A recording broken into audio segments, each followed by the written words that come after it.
할렐루야. 지난주에 이어서 오늘 본문 말씀 역시 전체적으로 많이 나온 단어가 뭐죠?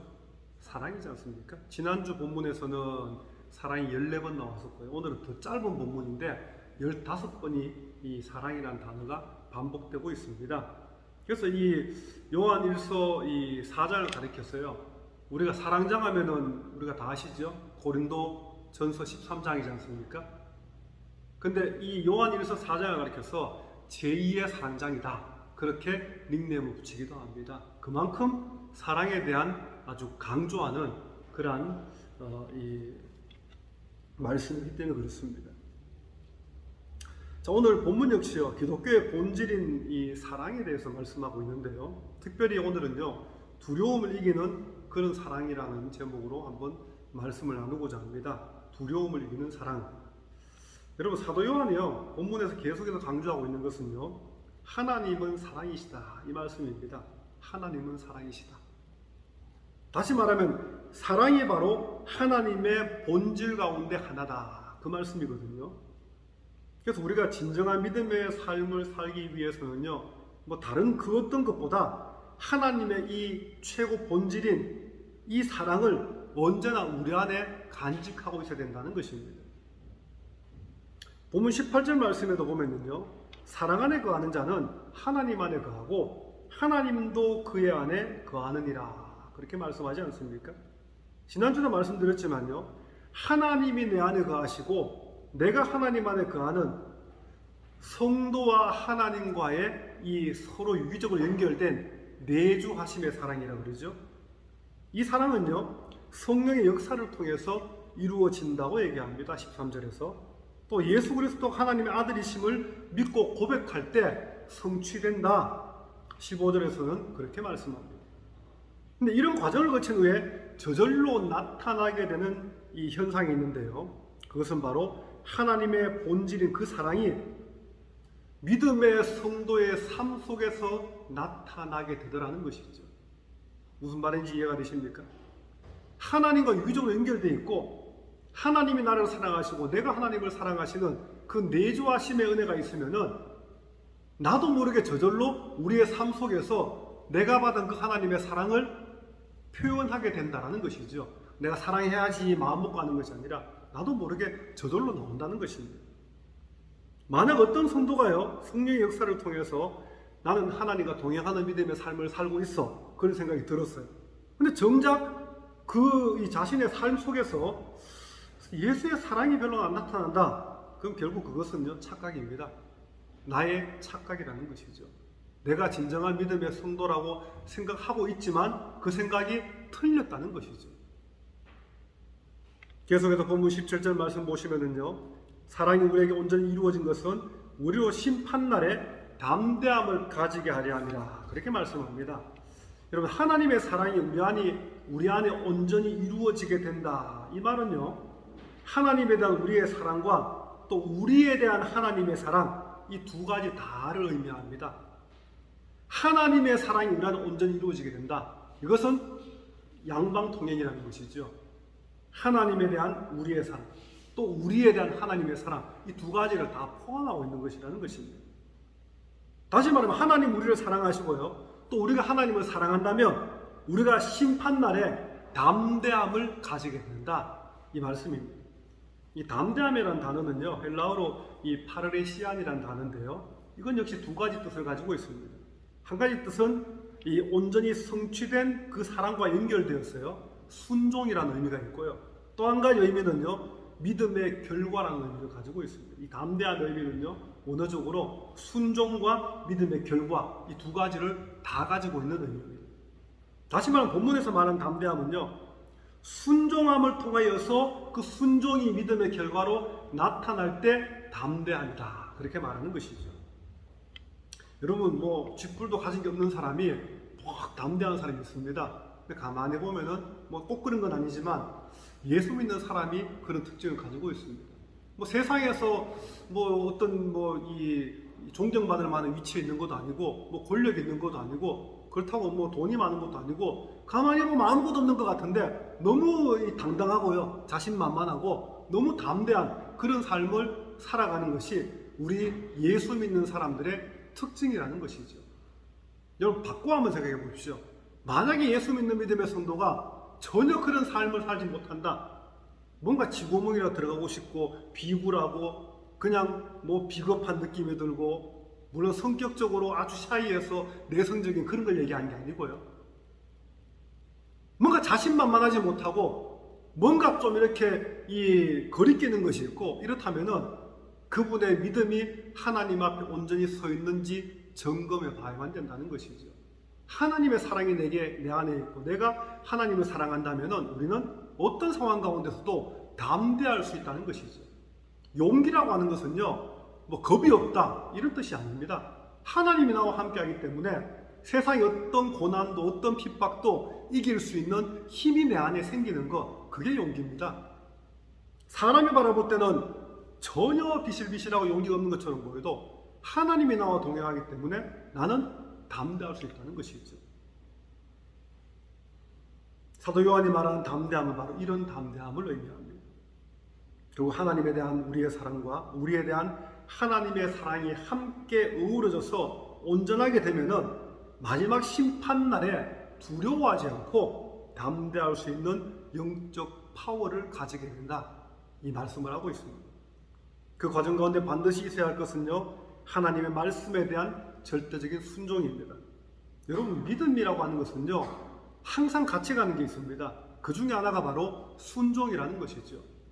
예수 믿는 믿음의 사람이 하나님의 말씀에 이렇게 하라 그랬는데 그냥 나는 내 마음대로 할 거야, 그렇다면 과연 그 믿음이 진짜 믿음일까 의심할 수밖에 없다는 것이죠. 하나님의 말씀이 인도하는 대로 그 길이 고난의 길이든 힘든 길이든 뭐 어떤 베니핏이 없는 길이든 따라가는 것, 그게 바로 순종이지 않습니까? 그래서 믿음이라고 하는 것은 항상 순종과 같이 간다는 것이죠. 그 길이 가시밭길을 할지라도. 이제 본문 18절 말씀만 보십시오. 여기 뭐 사랑과 두려움의 관계에 대해서 말씀하고 있는데요, 여기서 말한 두려움이라는 것은요, 앞서 17절에서 말씀했던 이 담대함하고 반대되는 그런 개념입니다. 그 의미는 이렇습니다. 노예가 주인 앞에서 가진 두려움. 여러분, 옛날 뭐 중세 뭐 이 로마 시대의 영화라든지 또 뭐 아니면 뭐 우리 옛날 사극이나 이런 거 보면은 막 덩치가 이렇게 떡대같이 크고 힘이 장사인데 종입니다. 노예입니다. 그러면은 한 주먹거리도 안 되는 그 주인한테 아무 소리도 못 하죠. 그냥 부싱부싱거립니다. 왜 그렇습니까? 힘이 없어 그렇습니까? 겁이 없어, 이 소심해서 그렇습니까? 아니죠. 신분 때문에 그렇습니다. 나는 종이고 노예라는 그 신분을 결코 벗어날 수 없기 때문에 나의 그 주인이 가지고 있는 그 신분의 권력 때문에 아무런 소리도 못하고 시킨 대로 하는 것이죠. 만약에 복종하지 않으면 내 목이 달아나거든요. 내 생명을 내놓고 거부할 수 있다는 것이죠. 나는 이제 죽어도 좋다, 그러지 않고는 주인이 아무리 비실비실하게 보여도 아무리 힘 있는 것처럼 보여도 그 말 한마디에 절대적으로 복종해야 된다는 것이죠. 그게 종이 벗어날 수 없는 숙명이라는 것이죠. 오늘 본문에서 말한 두려움이라는 것은요, 바로 주인 앞에 서 있는 노예가 주인을 바라보고 가지는 그 두려움의 마음이라는 것이죠. 그 눈빛이 이상하면은 내가 뭐 잘못했는가, 뭔가 이렇게 이 책망의 소리를 들으면은 혹시라도 내게 불이익을 당하지 않겠는가, 늘 조마조마하고 두려워하는, 바로 이 두려움이 사도 요한이 말하는 두려움입니다. 이 두려움의 특징은요, 결코 사랑과 공존할 수 없습니다. 아주 특별한 경우를 제외하고는요, 99%는 어떻습니까? 주인과 종의 관계 속에서는요, 사랑의 관계가 아니지 않습니까? 명령과 복종 관계입니다. 주인이 전혀 이 종에 대해서 어떤 케어하거나 종을 사랑하는 마음이 없는데 종은 주인을 그냥 사랑한다. 아주 특별한 경우는 있을 수 있겠지만요, 99%는 그런 일은 없지 않습니까? 그저 신분에 걸맞게 그렇게 복종하며 살아간다는 것이죠. 그래서 두려움의 특징은요, 사랑과 함께 갈 수 없다는 것이죠. 만약 우리가 하나님의 사랑 안에 거하면서 그 사랑을 내 안에 가지고 있으면서요, 마지막 심판날에 하나님 앞에 하나님 앞에 전혀 두려움이 없이 담대할 수 있는 겁니다. 하나님의 사랑 때문에. 그 사랑이 내 안에 있기 때문에 우리는 담대할 수 있다는 것이죠. 계속해서 18절 말씀 보시면은요, 두려움에는 형벌이 있습니다. 그렇게 말합니다. 이 말씀은요, 이 사랑과 두려움이 서로 함께 할 수 없는 이유를 말하고 있는데요. 왜 함께 할 수 없느냐? 하나님과의 어떤 계속적인 그 사랑의 관계를 유지하게 되면요, 마지막 날에 어떻습니까? 죄로 인한 정죄함에서 오는 그 두려움이 아니라 담대한 믿음으로 승리할 수 있거든요. 하나님의 사랑이 늘 나와 함께 하면은 마지막 심판날에 그 날이 아무리 힘들고 고통이 있다 할지라도 담대할 수 있습니다. 하지만 그러지 않고 하나님의 사랑이 관계가 제대로 안 돼 있으면요, 늘 노심초사하는 거죠. 늘 불안합니다. 죄로 인해서 받을 형벌에 대해서. 마지막 심판 때, 하나님의 심판날에 그 심판대 앞에 섰을 때 내가 이 하나님께 벌 받으면 어떡할까? 지옥 가면 어떡할까? 늘 그냥 불안해하는 그 두려움을 얘기하고 있습니다. 결국에 원인이 뭡니까? 하나님과의 관계가 제대로 안 서 있는 거죠. 하나님과의 사랑의 관계가 제대로 안 돼 있기 때문에 그런 두려움이 늘 내 안에 있다는 것입니다. 결국 오늘 설교의 제목처럼요, 두려움을 이기는 사랑은요, 곧 하나님과의 지속적인 관계를 통해서 주어지는 은혜라는 사실입니다. 코로나 때문에 많은 사람들이 이 관계가 많이 단절되어 있지 않습니까? 아니면 관계가 이렇게 좀 멀어져 있습니다. 상당수는요.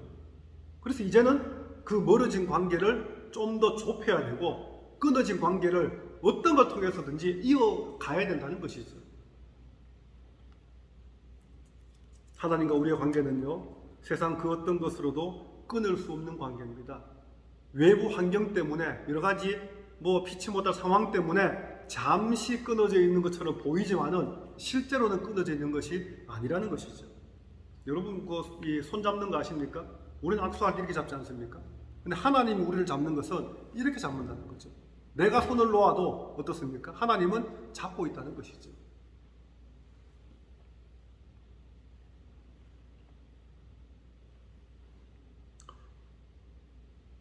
하나님과 우리의 관계는요, 세상이 감히 어찌할 수 없는 사랑으로 연결된 관계라는 사실을 믿으시기 바랍니다. 아무리 캄캄한 어둠도요, 작은 촛불 하나만 켜면은 물러가지 않습니까? 사랑이 바로 이 작은 촛불과 같은 역할을 합니다.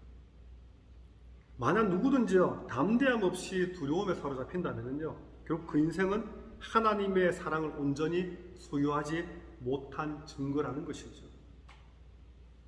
여러분, 우리가 하나님의 사랑 안에만 있으면은요, 그 어떤 어둠의 세력도 우리를 감히 함부로 하지 못합니다. 담대히 우리는 물리칠 수 있는 힘이 있더라는 것이죠. 이제 본문 19절 말씀 보시기 바랍니다. 우리가 사랑하면 그가 먼저 우리를 사랑하셨습니다. 앞서 지난 시간에 10절 말씀에서 했던 말씀을 다시 한번 반복해서 하고 있는데요. 우리가 하나님을 사랑하고 형제를 사랑하는 것은 우리가 어떤 이 사랑의 마음이 아주 많아서 정말 내 마음은 따뜻해서 그런 게 아니라는 것이죠. 하나님이 우리를 먼저 사랑하셨기 때문에 우리가 그 하나님의 사랑 때문에 사랑할 수 있게 된 겁니다. 내가 아무리 차가운 마음을 가졌다 할지라도 하나님의 사랑이 내 안에 들어오게 되면 나도 모르게 하나님을 사랑하고 형제를 사랑하게 되더라는 것입니다. 결국 우리가 믿음의 성도로 사는 모든 사랑의 시작은요, 하나님이 우리를 사랑하신 그 사랑으로부터 출발한다는 것입니다. 다시 말하면 하나님 우리를 사랑하셨기 때문에 우리 또한 하나님의 이 사랑에 대한 응답의 표현으로서 형제를 사랑함이 마땅하다는 것입니다. 우리는요, 믿음의 사람으로서 어떻게 신앙생활하면 좋을까 늘 고민하지 않습니까? 어떻게 좀 신앙생활하면 좀 신앙생활 잘하는 걸까? 우리는 늘 생각하고 고민합니다. 그래서 이것도 해보고 저것도 해보고 좀 말씀도 좀 더 읽어보고 바이블 스터디도 해보고 또 요즘에 이 아주 유명한 목사님들 좋은 설교도 좀 들어보고 또 마음에 또 감동이 되면은 내가 물질이 좀 많아서가 아니라 감동되는 대로 이렇게 도네이션도 해보고 여러 가지 우리는 좀 신앙생활 좀 잘하려고 여러 가지 이렇게 시도하지 않습니까? 늘 고민하면서 신앙생활 좀 더 잘해야지, 내 믿음을 좀 업그레이드 시켜야지, 우리가 그렇게 고민하고 또 기도하지 않습니까? 근데 그 모든 고민의 뿌리에 있어야 될 것은요, 우리를 사랑하신 하나님의 사랑을 과연 어떻게 갚아나가는 삶을 살 것인가, 이게 밑바탕 깔려 있습니다. 내가 봉사하고 내가 도네이션하고 내가 어떤 믿음 업그레이드 하기 위해서 내 어떤 인간적인 의지로 하는 것이 아니라 하나님의 사랑 때문에 그것을 할 수 있는 힘이 생기더라는 것이죠. 만약 어떤 성도가요, 아무리 믿음이 탁월하게 보여도 정작 가장 중요한 하나님의 사랑이 없다면은 그 모든 믿음은 결국 사막의 신기루 같은 겁니다. 그냥 믿음이 있는 것처럼 보였을 뿐이라는 것이죠. 엄청난 고난이 이 믿음의 성도에게 임하게 되면은 주저앉아 버리는 경우를 많이 보게 됩니다. 계속해서 20절 말씀 보시면은요, 앞서 19절 말씀에 대한 부연 설명이다, 그렇게 볼 수 있는데요. 우리 20절 말씀을 읽어봅시다. 시작. 누구든지 하나님을 사랑하노라 하고 그 형제를 미워하면 이는 거짓말하는 자니 보는 바 그 형제를 사랑하지 아니하는 자는 보지 못하는 바 하나님을 사랑할 수 없느니라. 무슨 말입니까? 눈에 보이는 형제도 제대로 사랑치 못하면서 눈에 보이지 않는 하나님을 사랑한다고 말할 수 있겠느냐, 그 말입니다. 좀 더 강한 표현을 하면은요, 옆에 있는 형제도 제대로 사랑 안 하면서 감히 하나님을 사랑한다고 말하지 말아라, 그 말씀입니다. 여러분, 이것은요, 우리가 이 사람이 모인 어떤 공동체는 이렇게 좀 섭섭한 얘기를 들으면 기분 나쁠 수 있습니다. 그렇다고 해서 내가 사랑하지 않는다, 그렇지는 않죠.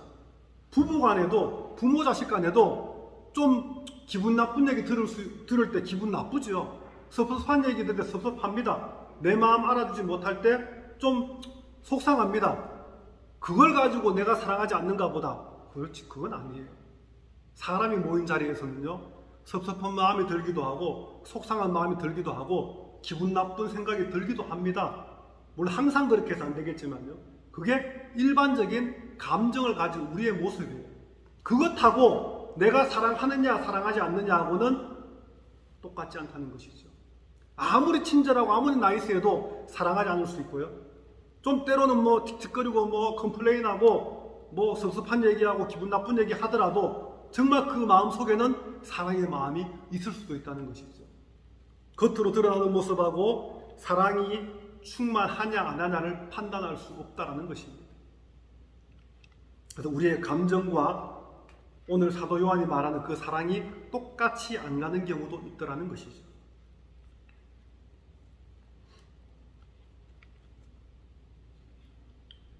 성경이 말하는 이 외식적인 믿음이 어떤 것이냐, 바로 20절 말씀이 그것을 말해주고 있습니다.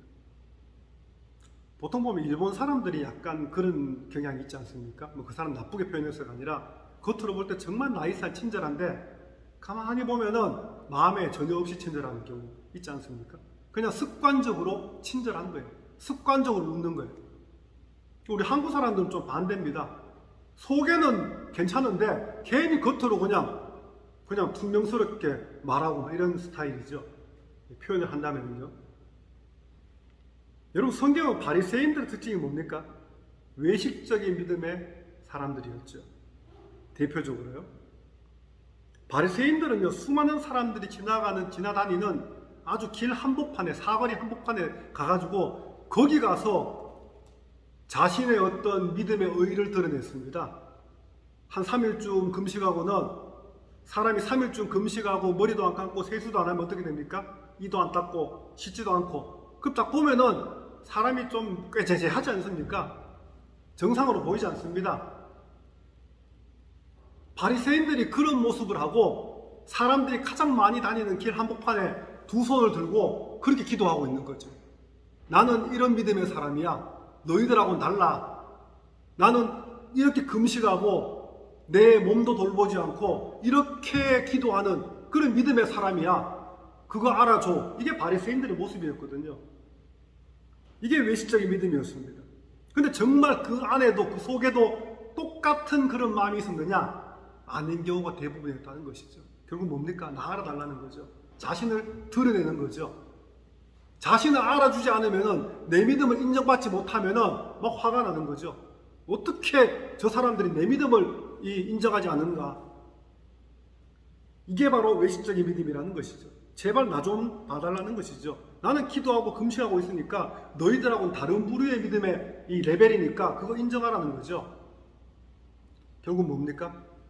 출발부터가 잘못됐다는 것이죠. 우리 역시 신앙생활 열심히 하고 있는데 아무도 안 알아주면은 솔직히 좀 섭섭할 때가 있습니다. 속상할 때가 있습니다. 하나님이 알아주면 그게 최고인데, 알기는 알지만은 정작 인간적인 감정이기 때문에 옆에 있는 같은 성도가 안 알아주면은 좀 섭섭하죠. 그렇다고 해서 내 마음에 사랑이 있느냐? 아니라는 거죠. 사람은 누구나 자신을 칭찬해 주기 원합니다. 특히 아이들 키워보면 그렇지 않습니까? 예쁜 짓 하고 또 공부 열심히 해가 좋은 성적 받아오면은 부모에게 어떤 걸 듣기 원합니까? 칭찬받기 원하죠. 아이고 잘했다 그러죠. 근데 만약에 뭐 칭찬받을 일을 하고 왔는데 막 혼내고 그거밖에 못했어. 열심히 해가지고 한 10등 하는 친구가 5등을 했어요. 그럼 얼마나 칭찬해야 됩니까? 어떻게 5등밖에 못해서 다음 1등에. 이러면 부모 자격이 없는 거죠. 그러면 속상해합니다. 여러분, 칭찬받으려고 하는 것은 인간의 본성이에요. 그런데 그 본성이 좋은 본성은 아닙니다. 인간의 죄성 때문에 나타나는 그러한 별로 좋지 못한 본성이에요. 하나님이 알아주면 그만인데, 하나님이 알아주는 관계없이 사람도 알아주기를 원하는 것이 우리 안에 있는 이 밑바닥에 있는 죄성 때문에 그렇다는 것이죠. 우리가 아무리 예수 믿고 거듭난 삶을 살아도요, 우리 안에는 이 죄라고 한 찌꺼기가 그대로 남아 있습니다. 그래서 끊임없이 내 안에서 갈등하고 싸운다는 것이죠. 최고의 신학자고 최고의 전도자였던 사도 바울 역시 마찬가지지 않습니까? 내 안에 두 마음이 있다 그랬습니다. 죄를 지으려고 하는 마음, 죄를 짓지 않으려고 하는 마음, 거듭난 사람임에도 불구하고, 사도임에도 불구하고 내 안에 아직도 그 두 마음이 늘 그냥 싸우고 있는 거죠. 그게 우리의 모습입니다. 바울도 그랬는데 하물며 우리는 어떻겠습니까? 제가 늘 하는 말씀이지만요, 우리는 누구나 다 부족합니다. 연약합니다. 그거 인정해야 됩니다. 조금만 삐끗하면은 실수하고 넘어지는 것이 저와 여러분들의 모습이지 않습니까? 아무리 탁월한 믿음의 사람이 저 보여도 까딱 실수하면 그냥 떨어지는 것이, 그게 우리의 연약한 모습입니다. 그래서 우리는요, 하나님의 은혜 아니면 단 한순간도 제대로 설 수 없다는 사실을 여러분 믿으시기 바랍니다. 우리 믿음의 선배들이 이러한 사실을 수없이 외쳤지 않습니까? 또 직접 자신의 삶을 통해서 보여주었지 않습니까? 이제 마지막 21절 말씀을 보시기 바랍니다. 우리가 이 계명을 주께 받았나니 하나님을 사랑하는 자는 또한 그 형제를 사랑할지니라. 여러분, 사도 요한이 말하는 계명은요, 사랑의 계명입니다. 이 사랑의 계명은요, 앞서도 말씀드렸지만 하나님에 대한 순종과 연결되어 있습니다. 왜냐하면 하나님 자신이 사랑의 본체시기 때문에 우리를 향한 너희들도 서로 사랑하는 것이 마땅하다.